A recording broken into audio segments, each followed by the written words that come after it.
अस्सलाम वालेकुम, welcome back to my channel art by snowy.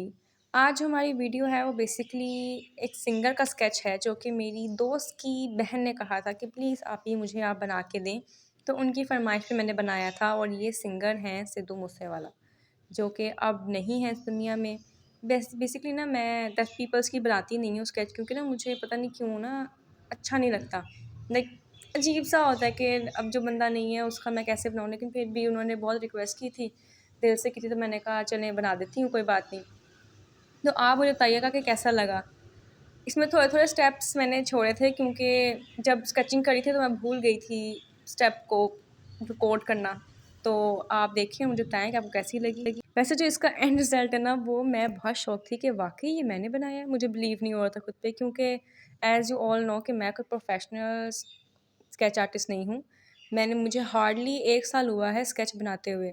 तो जितना मुझसे हो सकता है मैं उतना करती हूँ कि अपना बेस्ट दे सकूँ और आप लोगों को अच्छी चीज़ प्रोवाइड कर सकूँ, एंटरटेनमेंट के लिए भी और कुछ सीखने के लिए भी। क्योंकि मैंने खुद से ही सीखा है, मेरी फैमिली में भी कोई आर्ट का शौकीन नहीं है सिवाय मेरे। वो कहते हैं ना कि घर का एक बंदा अलग ही निकलता है, तो वो मैं ही हूँ।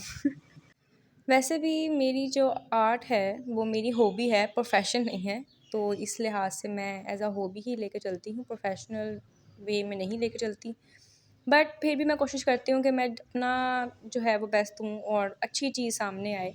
इसका तो वाक़ई मुझे बहुत खुशी हुई थी, क्योंकि जिस तरह से मैं सोच रही थी कि ये सामने आएगा, इसके रिज़ल्ट सेम वैसे ही थे, बल्कि उससे अच्छे ही थे। एक्सपेक्टेशन से ज़्यादा अच्छा था मेरे। और मैं इतनी खुश थी कि मुझे खुद पे बिलीव नहीं हो रहा था। तो मैं घर में सबसे जाके पूछ रही थी कि अच्छा आप बताएँ ये कैसी बनी है? अच्छा आप बताएँ ये कैसी बनी है? तो अब मैं आपसे पूछती हूँ कि आप लोग ज़रूर बताइएगा कि कमेंट सेशंस के अंदर कि आपको ये कैसी लगी, आपको अच्छी लगी या नहीं लगी, या इसमें चेंजिंग क्या ख़राबी है, क्या अच्छी है? क्योंकि आप लोगों के कमेंट्स मुझे बहुत मेरे लिए मायने रखते हैं और मुझे बहुत कुछ सीखने को भी मिलता है कि अच्छा यहाँ चीज़ गलत हो गई है और यहाँ से मैंने ठीक करनी है, एक्सेट्रा। स्केचिंग में ना सबसे बेस्ट पार्ट मुझे जो लगता है ना वो है शेडिंग। मुझे शेडिंग करते हुए बहुत मज़ा आता है। लाइक उसमें जो डिटेलिंग देनी होती है, एक तो टाइम बहुत कंज्यूम होता है, लाइक लॉट टाइम लगता है, लेकिन मज़ा भी आता है करते हुए। लेकिन टाइम का पता ही नहीं चलता कि कहाँ गया कहाँ नहीं गया।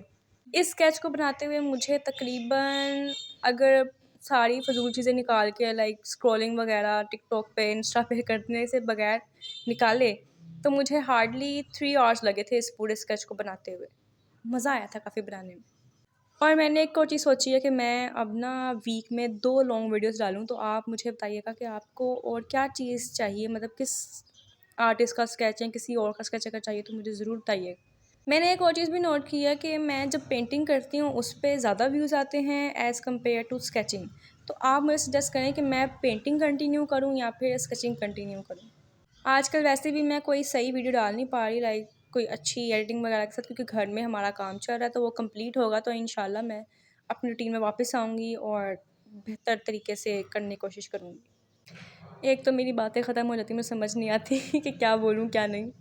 और अभी भी इतनी टाइम पड़ा है, मुझे समझ नहीं आ रही कि क्या बोल के टाइम पास करूँ। खैर मैं सोच रही हूँ कि आगे मैं सॉन्ग लगा दूँ ताकि आप लोग ईज़िली देख सकें और मेरी बक-बक ज़्यादा ना सुननी पड़े।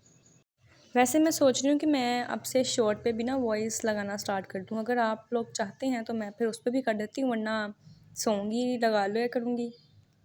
आप मुझे ज़रूर बताइएगा कमेंट सेक्शन के अंदर। बाकी अब आप तसल्ली से देखें, आगे मैं कोई गाना लगा देती हूँ। एक तो पता नहीं यूट्यूब को क्या इश्यू है मेरे साथ, मैं अगर कोई बगैर कॉपीराइट वाला भी सॉन्ग लगाऊँ ना तो वो कॉपीराइट मुझे भेज देता है कि बेटा ये लें, कॉपीराइट ले लें आप, ये आपके लिए रखा था हमने। लास्ट थिंग के स्केच बनाने से पहले ना कोशिश किया करें कि आप उसका रफ़ स्केच बनाएं, ताकि जब आप डिटेलिंग डालें तो आप डिटेलिंग में वो हर उसकी मिस्टेक सही कर सकें जो आपकी स्केचिंग में हुई है, लाइक लाइट स्केच के अंदर। जैसे मैं पहले रफ़ स्केच बनाती हूँ, फिर उसके ऊपर डिटेलिंग करती हूँ। इससे आप मदद मिल जाती है कि आप कोई भी फ़ॉल्ट आपको दिख रहा है तो आप फ़ौरन ठीक कर लो। बाकी आप लोग सुकून से वीडियो देखें और प्लीज़ प्लीज़ चैनल को सब्सक्राइब कर दीजिएगा। इससे मुझे बहुत हेल्प होती है, मुझे मोटिवेशन मिलती है कि मैं आगे और वीडियोस भी बनाऊं। और प्लीज़ कमेंट्स भी कीजिएगा ताकि मुझे पता चले कि कितना लोगों को पसंद आ रहा है और किन लोगों को नहीं पसंद आ रहा। बाकी आप सुकून से वीडियो देखें। अब मैं चलती हूँ, खुदा हाफिज़। अब मैं ये वीडियो दोबारा अपलोड कर रही हूँ, क्योंकि जो पिछली जब मैंने डाली थी तो मैंने साथ में ट्यून डाली थी, जिसकी वजह से मुझे कॉपीराइट आ गया था, पता नहीं क्यों। मैंने कहा ना यूट्यूब को मेरे से कुछ ख़ास मसला है। वो बर्दाश्त ही नहीं करता कि मैं कोई ट्यून लगाऊँ लॉन्ग वीडियो पे, तो मैंने अब दोबारा से इसे अपलोड किया है अपनी वॉइस के साथ हटा के, अब दोबारा अपलोड करने लगी हूँ मैं। आवाज़ का इग्नोर कीजिएगा क्योंकि गला मेरा ख़राब है, मौसम तब्दील वगैरह हो रहा है, सर्दी आ रही है, जिसकी वजह से मेरी आवाज़ थोड़ी-सी ख़राब हो गई है, मतलब गला ख़राब हो गया है मेरा। तो अब आप सुकून से देखें क्योंकि मैं ट्यून नहीं लगा सकती अब। ओके बाय, खुदा हाफ़िज़।